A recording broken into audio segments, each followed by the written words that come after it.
राधे राधे। स्वागत है आप सभी का एक बार फिर से इस YouTube चैनल पर।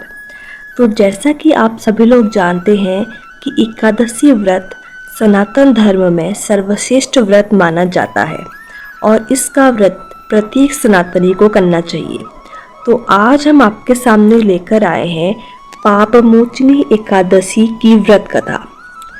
एक बार धर्मराज युधिष्ठिर बोले कि हे भगवान, कृपया करके चैत्र मास के कृष्ण पक्ष की एकादशी के बारे में बताइए।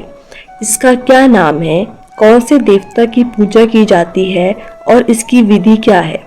भगवान श्री कृष्ण कहने लगे कि हे राजन, यही प्रश्न एक समय राजा मानधाता ने लोमस ऋषि से पूछा था और जो कुछ उन्होंने उत्तर दिया था वही मैं तुमसे कहता हूँ। लोमस ऋषि कहने लगे कि हे राजन, इस एकादशी का नाम पाप मोचनी एकादशी है। इसके करने से अनेक पाप नष्ट हो जाते हैं। अब इसकी कथा मैं तुमको सुनाता हूँ। प्राचीन समय में कुबेर का चैत्ररथ नाम का एक बाग था। उसमें गंधर्वों की कन्याएं किन्नरों के साथ विहार करती थी। वहाँ अनेक प्रकार के पुष्प खिल रहे थे। उसी वन में अनेक ऋषि तपस्या करते थे। स्वयं इंद्र भी चैत्र और वैशाख मास में देवताओं सहित वहां आकर क्रीड़ा करते थे। वही अपने आश्रम में मेधावी नाम के एक ऋषि भी रहते थे। वे शिव के परम भक्त थे। एक दिन मंजुघोषा नाम की अप्सरा ऋषि को मोहित करने का विचार कर भय के मारे उनके समीप तो नहीं गई, परंतु दूर बैठकर वीणा पर मधुर गीत गाने लगी। उसी समय कामदेव भी मेधावी ऋषि को जीतने के लिए तैयार थे। उस समय मेधावी ऋषि भी युवा और हष्ट-पुष्ट थे, साथ ही यज्ञोपवीत तथा दंड धारण किए हुए ब्रह्मतेज से युक्त थे। मंजुघोषा ऐसे सुंदर ऋषि को देखकर उनकी सुंदरता पर मुग्ध हो गई और अपने गीत, चूड़ियों और नुपुरों की झनकार तथा नृत्य कला द्वारा हाव भाव दिखाकर मुनि को रिझाने लगी। कुछ समय तक यही क्रम चलता रहा और अंत में कामदेव ने ऋषि को परास्त कर दिया। फलस्वरूप ऋषि मंजुघोषा के साथ रमण करने लगे और काम के इतने वशीभूत हुए कि उन्हें दिन तथा रात्रि का कुछ भी विचार नहीं रहा। इस प्रकार बहुत दिन बीतने पर एक दिन मंजुघोषा बोली, हे मुनि, मुझे बहुत समय हो गया है, अब स्वर्ग जाने की आज्ञा दीजिए। तब मुनि बोले, आज इसी संध्या को आई तो हो, प्रातःकाल होने तक चली जाना। मुनि के ऐसा वचन सुनकर अप्सरा कुछ समय तक और रुकी।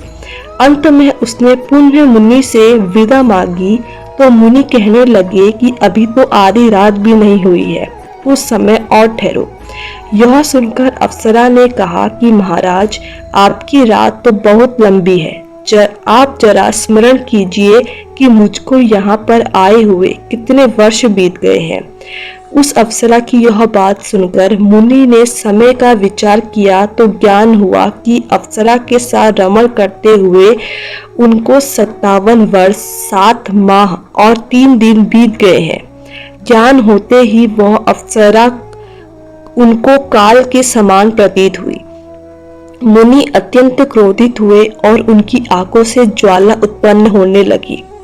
वे बोले, मेरी कठिन परिश्रम से की गई तपस्या को तूने नष्ट कर दिया। तू महापापिनी और दुराचनी है, तुझे धिक्कार है। तूने मेरे साथ घात किया है, इसलिए मैं तुझे श्राप देता हूँ कि तू पिशाचिनी हो जाए। मुनि के श्राप से मंजुघोषा तत्पश्चात पिशाचिनी हो गई। फिर वह भयभीत होकर मुनि से प्रार्थना करने लगे कि महाराज, इस शाप का किसी प्रकार निवारण कीजिए।